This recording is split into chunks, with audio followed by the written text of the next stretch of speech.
excuse the interruption. Teachers, at this time, please dismiss the girls' track team for their sectional meet. Good luck, ladies, and let's go Jaguars.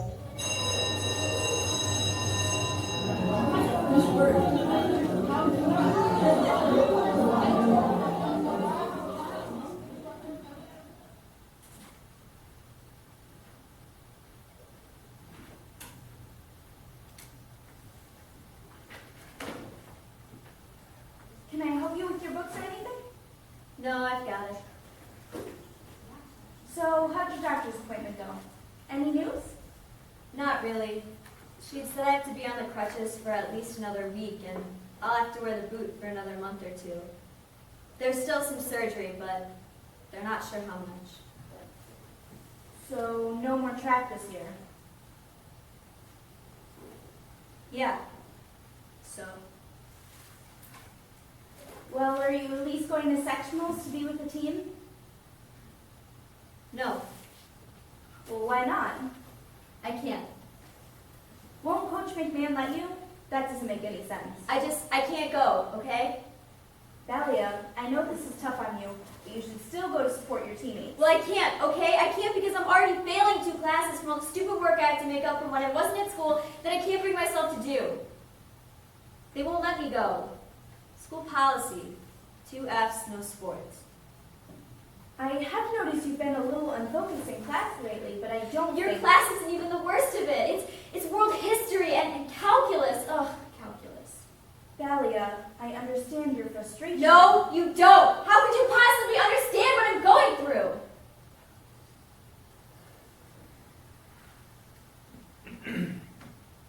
Okay, you're right. I don't understand what you're going through. It's just something that adults say when they don't know what else to say. Everybody says stuff like that. Not just adults.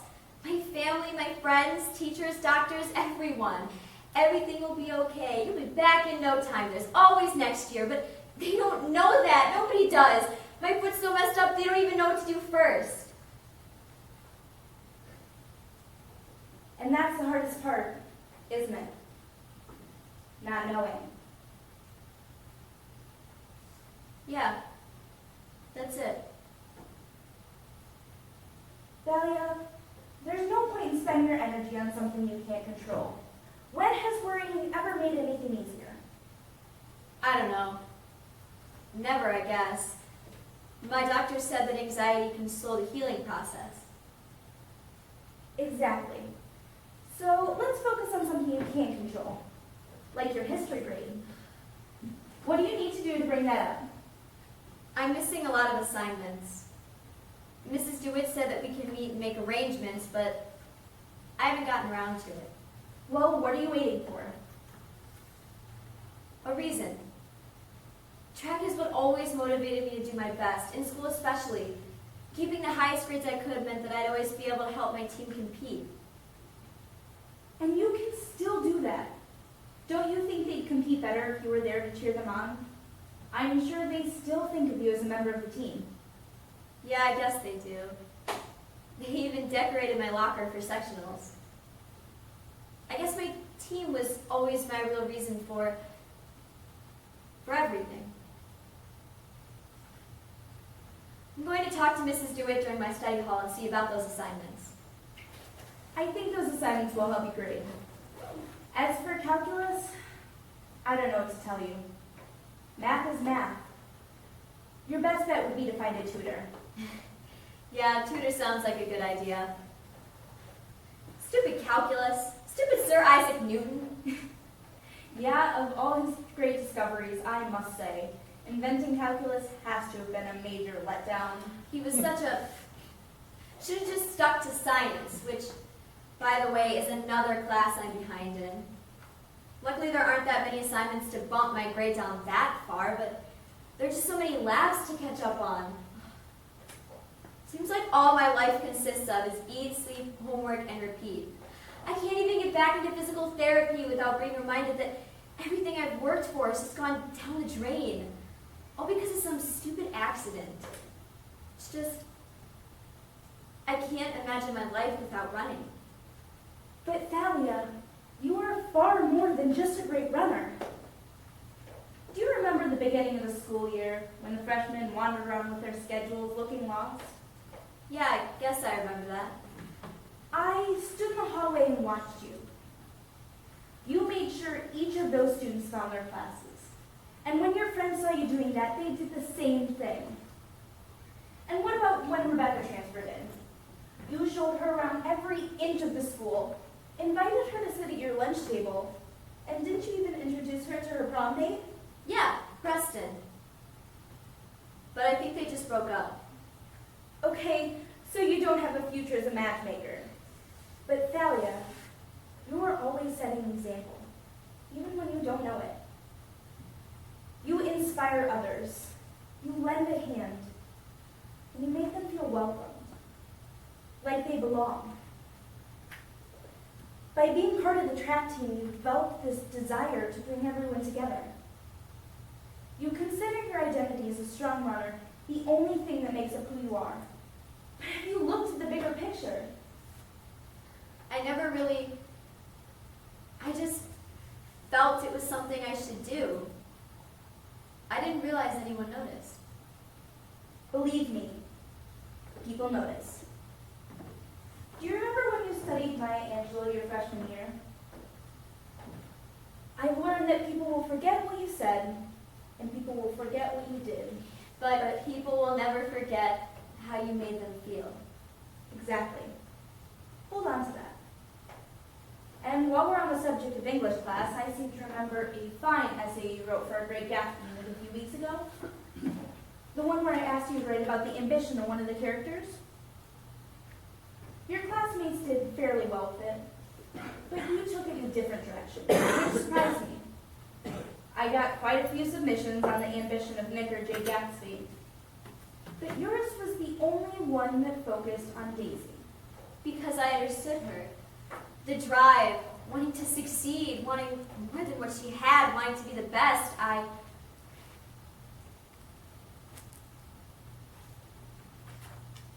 understand. I finally understand. How so? Well, it's the person track has made me into. Someone who wants to succeed, someone who wants to win. I've been running on this path for so long, and now I've drifted into the wrong lane.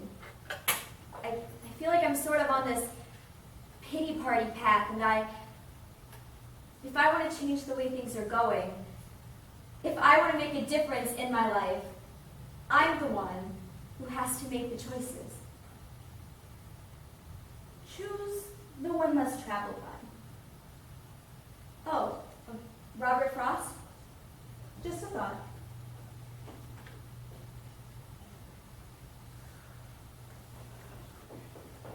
I have to go make some copies. Is it all right if I stay here for a little while? Sure. Mrs. Rosada's next door. I'll let her know you'll be in here. Thanks. For everything.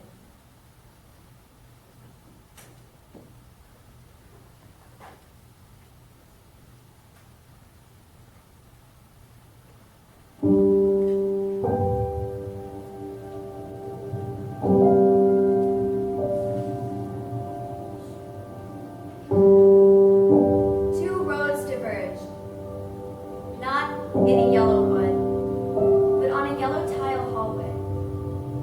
And I took the one that led to a locker with my name and a pair of spikes. I followed it to an oval of black gravel and a line of starting blocks. I hear the blood rush to my ears. The energy pulses through my veins as I crouch, waiting.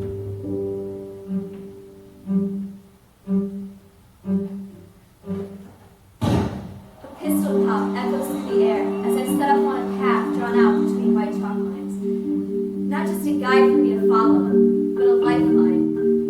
Riding the circular track as the blood running to and from my heart is something I need to survive. The silence gives way to my breathing, then my heartbeat, then the sound of my own footfall and others resounding. I begin to feel numb. Something in the back of my mind tells me I'm in pain, but at this point, my body is a machine under its own operation. I think, yet I don't. The pain spreads, though I ignore it. I will my muscles to push further, my life depending on this movement. can't stop. This path is familiar, a comfortable constant in my life. But whether I chose it or it chose me is irrelevant. Had I resisted, life would have led me back to this same place, the place where I belong, my place of perseverance, where no matter how much my mind tells me to stop, the anticipation keeps me going on to the next curve, the next lap, the next race, the next win.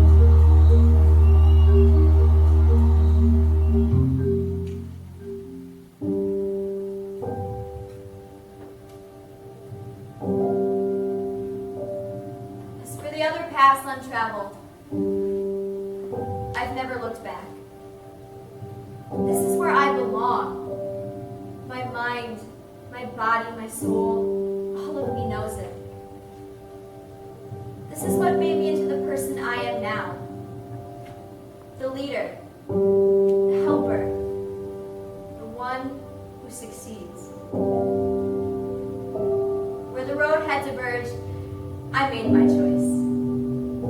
I took the road calling to me, and to me only.